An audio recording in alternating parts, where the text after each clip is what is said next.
Assalamualaikum warahmatullahi wabarakatuh dan selamat siang. Sebelumnya, halo teman-teman. Sebelumnya perkenalkan nama saya Mas Nawahab dengan NPM 0227221153. Saya dari Fakultas Ekonomi dan Bisnis, Program Studi Akuntansi Universitas Khairun. Nah, dan sebelumnya terima kasih pada Bapak Dr. Suito SEMSI AK CSRS CSRA selaku dosen pengampu pada mata kuliah teori akuntansi. Nah, pada kesempatan kali ini saya akan membuat video UAS yang diberikan kepada Bapak Dr. Suito. Nah, pada kesempatan kali ini saya akan membahas materi mengenai beberapa teori dalam akuntansi yang mencangkup normatif accounting teori, entity teori, agensi teori, dan signaling teori, dan juga stakeholder teori, neo public management, dan legitimasi teori. Nah, itulah yang akan saya bahas pada video kali ini. Yang pertama saya akan membahas yang pertama yaitu normatif accounting teori atau teori akuntansi normatif.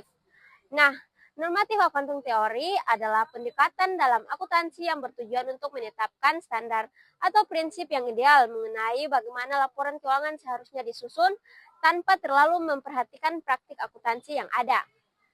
Nah, teori ini juga lebih menekankan pada bagaimana seharusnya akuntansi dilakukan daripada bagaimana akuntansi dilakukan di dunia nyata. Nah, teori accounting normatif teori ini, ciri-ciri utamanya yang pertama yaitu menggambarkan standar atau prinsip akuntansi yang dianggap ideal atau yang diinginkan. Nah, berikutnya juga memberikan pedoman yang bersifat preskriptif dan juga mendorong konsistensi dalam penyusunan laporan keuangan berdasarkan prinsip moral dan etika. Nah, ada pun juga contoh aplikasinya. Yang pertama yaitu pengembangan standar akuntansi yang lebih mengutamakan keadilan, keandalan, dan transparansi. Nah, berikutnya yang teori kedua yaitu entity teori atau teori entitas. Nah, teori entitas ini adalah teori dalam akuntansi berfokus pada perusahaan atau organisasi sebagai entitas yang terpisah dari pemiliknya. Dalam hal ini, perusahaan dianggap memiliki eksistensi sendiri yang berbeda dengan individu atau pemegang sahamnya. Nah, entity teori atau teori entitas ini, ciri-ciri utamanya yaitu pemisahan yang jelas antara perusahaan dan pemiliknya. Kemudian ada juga laporan keuangan perusahaan tidak mencampurkan informasi keuangan pribadi pemilik terhadap perusahaannya. Dan berikutnya yaitu pemilik dan perusahaan dianggap sebagai entitas yang berbeda, baik dari segi hukum maupun segi akuntansi. Nah, ada pun juga contoh aplikasi dari entity teori yaitu perusahaan yang memiliki kewajiban dan hak hukum yang terpisah dari pemilik atau manajernya. Nah, berikutnya yang ketiga yaitu agensi teori atau teori agensi. Nah, teori agensi ini adalah teori yang menjelaskan hubungan antara pemilik perusahaan atau prinsipal dan manajer perusahaan atau agen. Nah, teori ini mengkaji bagaimana konflik kepentingan perusahaan dapat muncul karena perbedaan tujuan antara pemilik dan manajer, serta bagaimana struktur insentif dapat membantu mengurangi konflik tersebut. Nah, ada pun ciri utama dari agensi teori, yaitu pemilik atau prinsipal mempercayakan pengelolaan perusahaan kepada manajer atau agen. Nah, kemudian yaitu kemungkinan terjadinya konflik antara keduanya karena perbedaan tujuan atau informasi yang tidak sistematis. Nah, berikutnya yaitu penyelesaian melalui kontrak insentif untuk minimalisir agensi cost atau biaya agensi. Contoh aplikasinya yaitu memberikan insentif berbasis kinerja kepada manajer untuk menyelaraskan tujuan pemilik dengan tindakan manajer. Nah, dan berikutnya yaitu teori yang keempat yaitu signaling teori atau teori sinyal. Definisi dari teori sinyal yaitu signaling teori berfokus pada komunikasi tidak langsung yang terjadi antara pihak yang terlibat dalam transaksi atau hubungan ekonomi, misalnya antara perusahaan dan investor. Nah, teori ini menjelaskan bagaimana perusahaan memberikan sinyal, baik positif maupun negatif melalui keputusan-keputusan mereka seperti keputusan pembagian dividen atau pengungkapan informasi keuangan.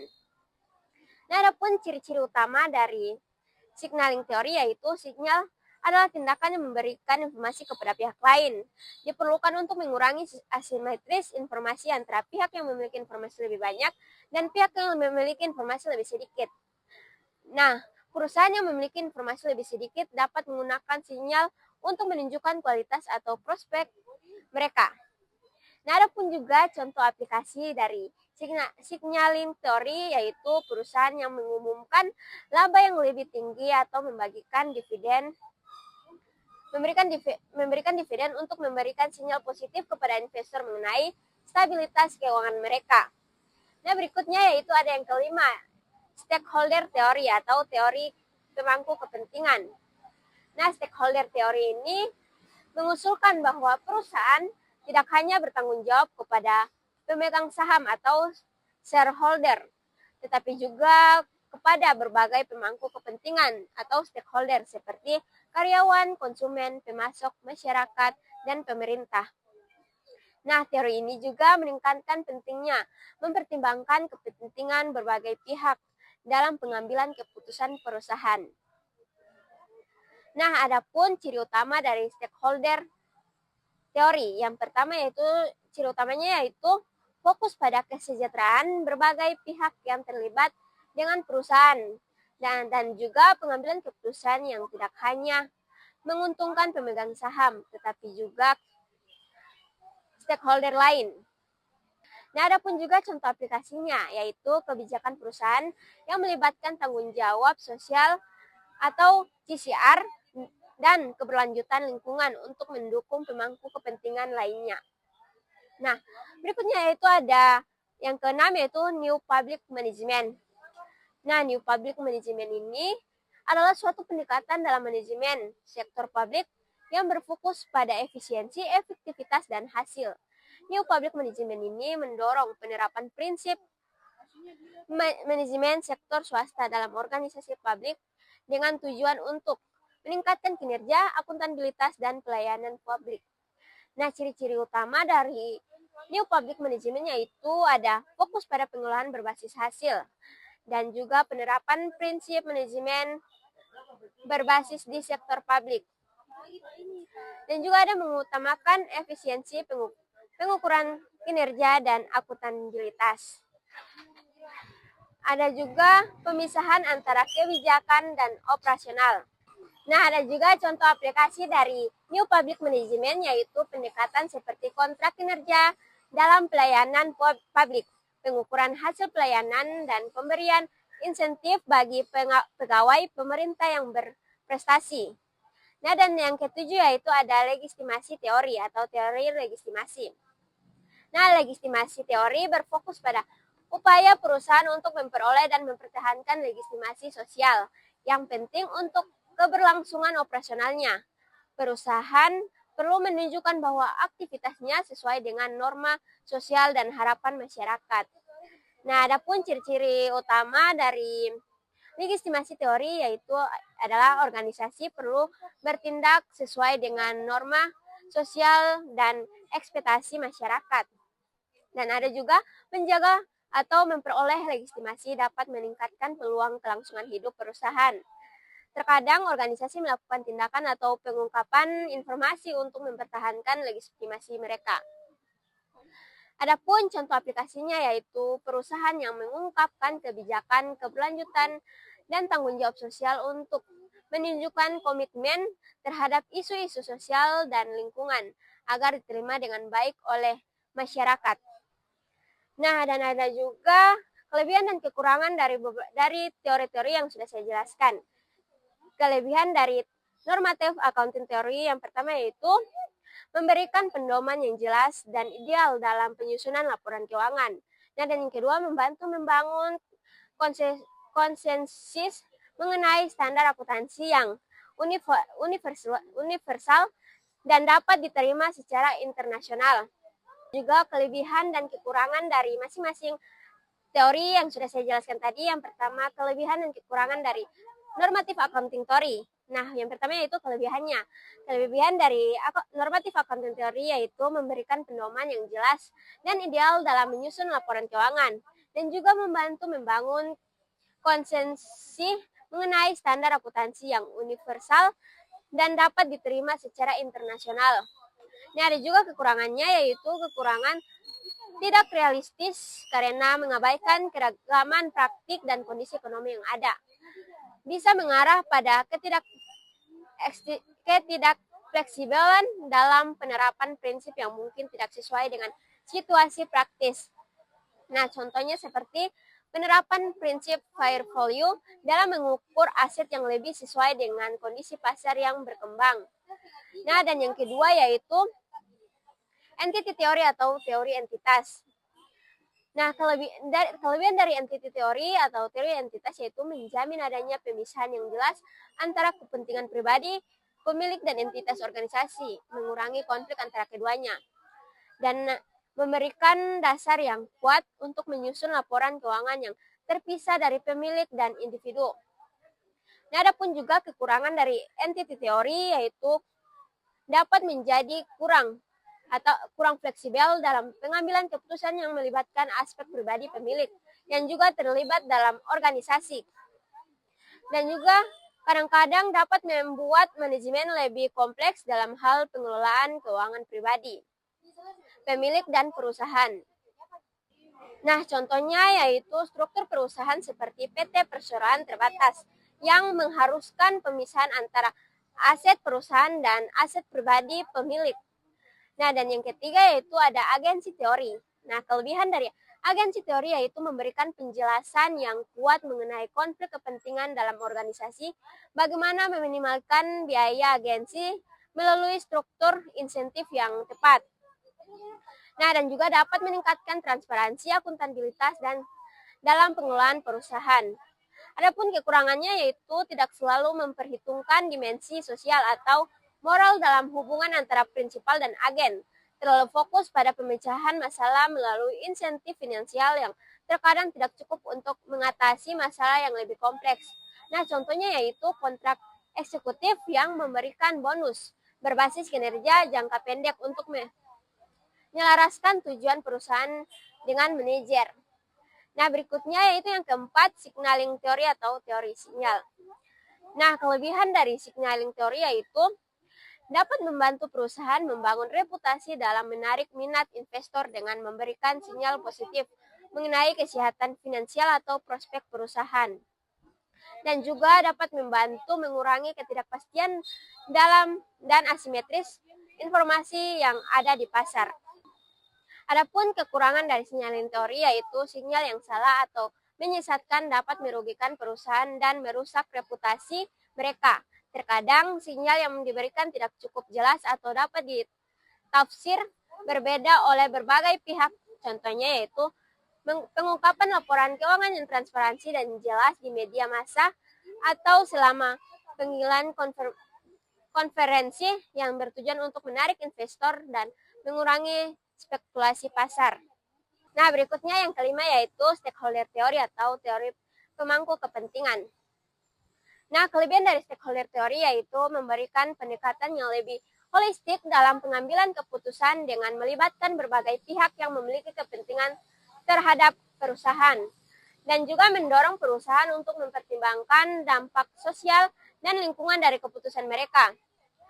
Nah, ada pun juga kekurangan dari stakeholder teori yaitu dapat menyebabkan konflik kepentingan antara berbagai stakeholder, terutama jika kepentingan mereka bertentangan, dan mungkin lebih sulit diukur dan dievaluasi dibandingkan dengan pendekatan yang hanya berfokus pada pemegang saham. Nah, ada contohnya yaitu perusahaan yang menjalankan program-program tanggung jawab sosial perusahaan atau CCR yang dapat melibatkan berbagai pemangku kepentingan mulai dari karyawan hingga masyarakat sekitar. Berikutnya yaitu New Public Management. Nah, berikutnya yaitu yang keenam, New Public Management atau NPM. Adapun kelebihan dari New Public Management yaitu menyediakan kerangka kerja yang jelas untuk meningkatkan efisiensi dan akuntabilitas dalam sektor publik, dan juga dapat membawa perubahan besar dalam cara pemerintah melayani masyarakat, terutama dalam hal kecepatan dan responsivitas. Nah, adapun kekurangannya yaitu dapat menurunkan kualitas pelayanan publik jika fokus hanya pada efisiensi dan biaya. dan juga mengadopsi pendekatan sektor swasta dalam sektor publik terkadang tidak cocok dengan tujuan sosial atau kemanusiaan yang lebih luas. Contohnya yaitu penerapan anggaran berbasis kinerja dalam instansi pemerintah yang menilai kinerja pegawai dan dengan input yang digunakan.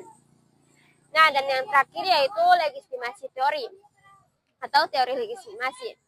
Teori legitimasi ini memiliki kelebihan yaitu membantu perusahaan untuk mendapatkan dukungan sosial dan menjaga keberlanjutan operasionalnya. Nah, dan juga menyediakan panduan bagi perusahaan untuk beradaptasi dengan perubahan norma sosial dan ekspektasi masyarakat.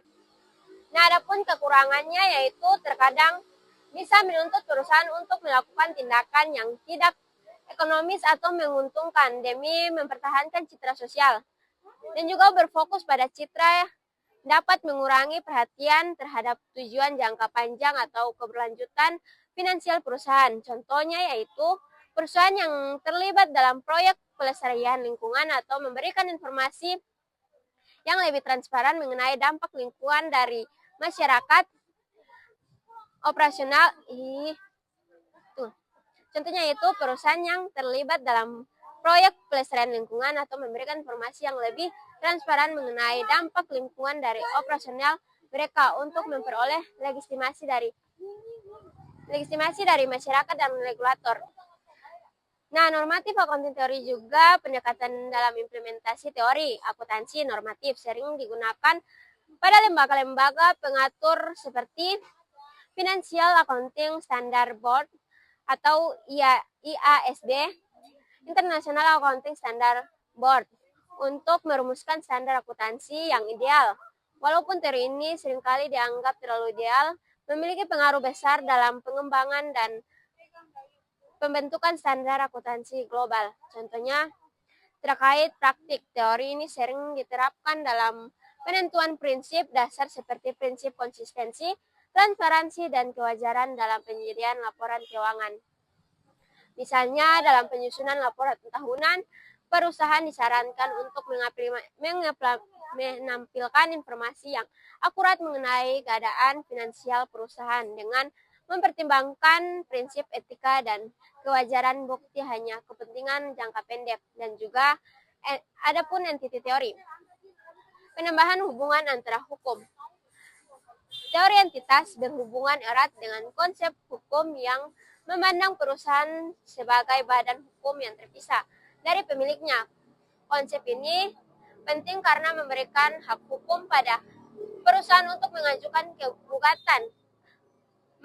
gugatan menandatangani kontrak serta memiliki aset dan kewajiban. Implikasi praktisnya yaitu penggunaan teori ini mengarah pada struktur pengolahan yang lebih